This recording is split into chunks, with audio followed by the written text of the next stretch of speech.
The 8-0 Steelers will face the Cincinnati Bengals this Sunday. The following week, they have the Jags. I just wanted to get your reaction, fellas, to this news. Stephen A., I'll begin with you. This is your team. Very predictable. Once you've got somebody that's tested positive, anybody that's been around them has to, basically be placed on the reserve COVID-19 list. We understand that. There's no big deal as far as I'm concerned. We just have to hope and pray that nobody else tests positive. But it's the right precautionary steps to take. And I applaud the NFL and the Pittsburgh Steelers in particular for following the rules and taking those steps. It's really just that simple. Yeah, agreed. And I would also just say, Steelers weren't going to go undefeated this year. If anyone's thinking, what are the lingering effects? They could lose some games. They weren't going to go undefeated, in my opinion, anyway. And so it's not like this is going to ruin an otherwise perfect season. It doesn't feel that way to me. They're winning very close games, sometimes not against great teams. But, of course, I'd echo everything Stephen A. said about this is protocol. It's good that they're following it. And, of course, you hope everyone is healthy, and if not, that they have a speedy recovery.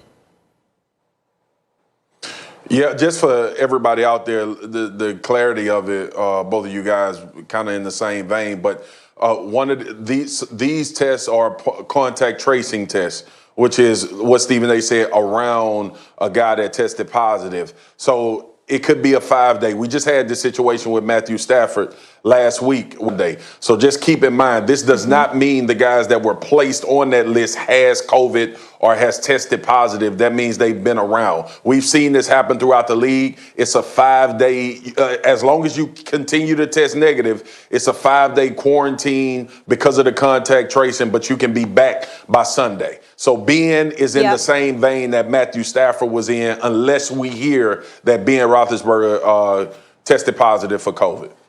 Marcus, that's a great distinction. And sorry I cut you off earlier. I just wanted to get the news in. And yes, of course, tight end Vance McDonald was the one who did test positive. But I want to get back to our earlier debate now, Marcus, and answering the question, should Cam regret signing with the Patriots? Where are you on this?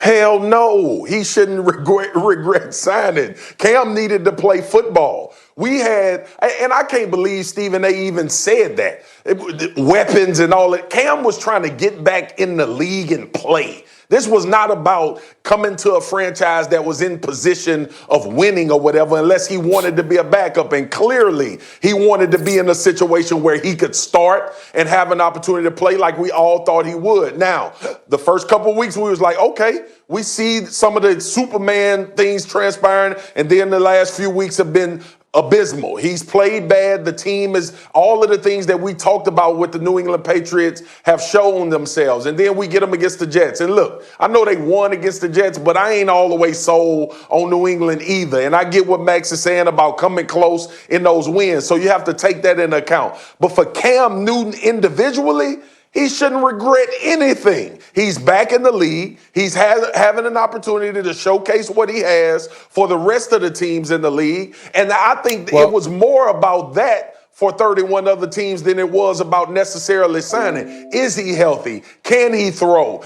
Can he be a part of a team and come in and do what he needs to do in order to make them better? So you got the ups and downs. You got the ebbs and flows of the season and seeing things go good and go bad and then good again last night. But Cam can't regret signing with the New England Patriots. He's playing football. Well, Pastor Spears, here's the part that you're missing, Pastor Spears. You have to understand, and you of all people should understand this, studying the Bible the way that you do. When we speak in biblical terms, obviously things are subject to interpretation. The question was, should Cam regret signing with the Patriots? What I was alluding to was, if you had to sign with anybody, could it have been somebody else? Of course, if you got nobody else, you got to take what you can get, and the Patriots were there and nobody else was there. All I'm saying was, in a perfect world, if you have an opportunity, if you had an opportunity to end up with someplace else other than the Patriots, is that something that would have been more desirable for you, per se? And that's how I'm looking at it. That's how I elected to answer the question. It's subject to interpretation. Your Pastor Spears does that all the time. It ain't the right answer. I don't care how you decided to answer it. It ain't the right answer. Says who? I heard Says Molly. who? I heard Says the who? question. Should he I say it is the right with answer. The Patriots? No. I say no. yes. I say he should yes. Not. It is. Yeah, but what? You are So wrong. what's the alternative? You're wrong. Hold on, Stephen A. What's the alternative? You got to give an alternative. Who else was he going to sign with? Well, I put him don't in a better necessarily- position. I- He is I don't have- growing as. Well, I don't have to give an alternative. What I'm saying is because of what we saw last night and what we've been seeing the previous 3 weeks or so from the New England Patriots, as you look at this what I saw last roster, night? that's why we're asking Cam Newton. That's why we're asking the question about Cam Newton and regrets, because the reality is that if you got question marks about your career moving forward, Know what I is saw it last night? beneficial for you to end up in a situation where you're bereft of weapons at the quarterback spot?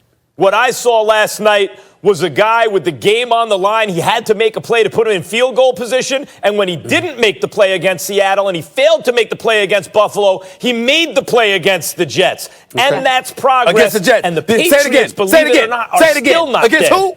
Say it again. Against who? Against the Jets. The also worst beat the team. Raiders The and he worst was team We in gotta the go modern into era. that point, Max. The He was worst on team in the modern WEEI, era. and he said his neck's bothering him. He can't turn it all the way, so he's just using one side Worse- of his wor- eye. worse- But he worse joked than it points, was worse than yards, worth the 15 worse than yards. passing yards, and their head coach was an offensive Myers. coordinator Out of before he time, became fellas. the When head we come coach. back here They on First Take, stink. Bruce Arians criticizing Tom Brady. Was this the right move, though? We tackle that next, and don't go anywhere. We are live all show from Camp Pendleton celebrating the 245th birthday